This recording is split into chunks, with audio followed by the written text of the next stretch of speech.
Oliver was an average teen. He would stay up late, hang out with friends, and go out to drink every now and then.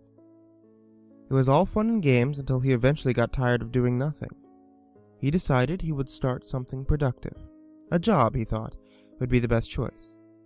He always enjoyed helping out with other people in his community, so he wanted to do something that could be logical. Local. There was an elderly couple around the age of 60 who needed help with raking old leaves in their lawn. When they asked him if he could help, he immediately said yes. They told him that he could start tomorrow around 5 p.m. Oliver was incredibly excited about this. He was finally doing something productive that would help out with the locals. So around 5, he arrived. They had given him a rake upon his arrival and thanked him dearly for doing this.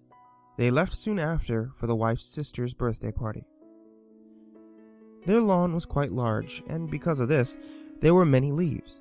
He had a garbage bag with him in which he would collect them. Around half an hour into raking, he noticed something at the far end of the lawn. A scarecrow. He didn't mind it at first, but as he got closer, he felt uneasy. It didn't look like an ordinary scarecrow. It had a leather jacket on, torn up jeans, shoes, but no hat. It looked incredibly realistic. And he would have gotten rid of it.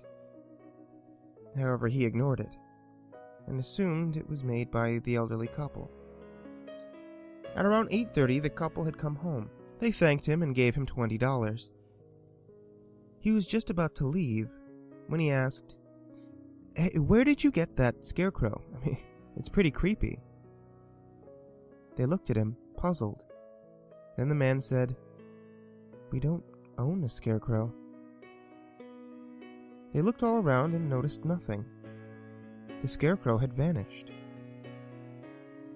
This made Oliver's stomach churn. But they shook it off. They thanked him, said goodbye, and went inside.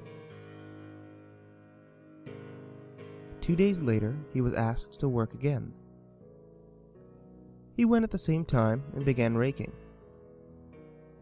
That's when he noticed the scarecrow again, but this time, it was different. It was incredibly close to the house and had formed a large grin across his face. Luckily, there wasn't any leaves next to it, so Oliver didn't need to go over. At 6, he was done, so they thanked him, and this time he never told them about the scarecrow. He feared that they'd call him insane. And the next day, Oliver was walking home from school.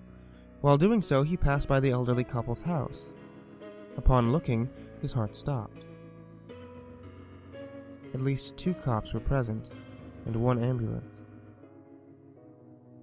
There was caution tape all around, and he could see stretchers being carried out with bodies covered with white blankets.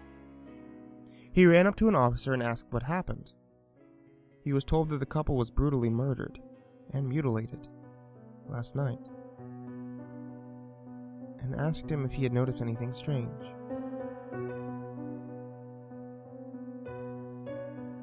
Oliver was speechless. His voice trembled as he told them about him raking leaves and described the scarecrow. They all looked at him as he mentioned the black leather jacket that he was wearing. One officer came over with the exact same jacket in his hands.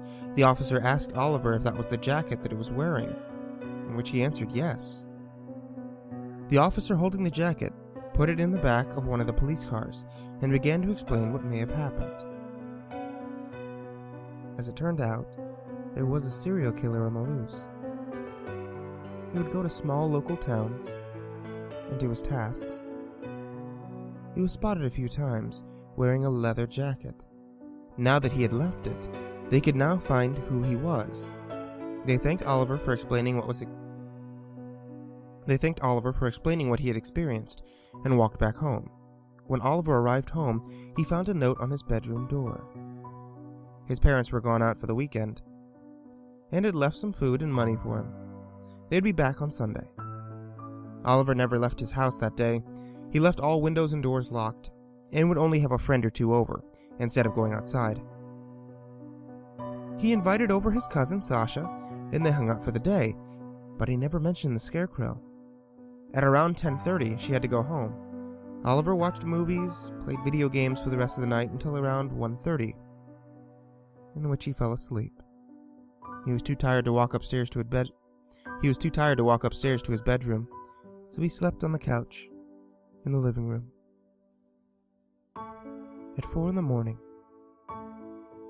he woke up to the sound of wind coming from one window in the living room. His heart pounded as he remembered locking it. He went over and opened the curtains. It had been broken open sometime in the night. He froze for a moment. All he could think of was that Scarecrow and that creepy grin. Suddenly he heard scratching. And slowly, he turned around. What he saw had kept him dead in his tracks. At the corner of the room was the Scarecrow. It was on its feet, staring at him with the same grin that it had before.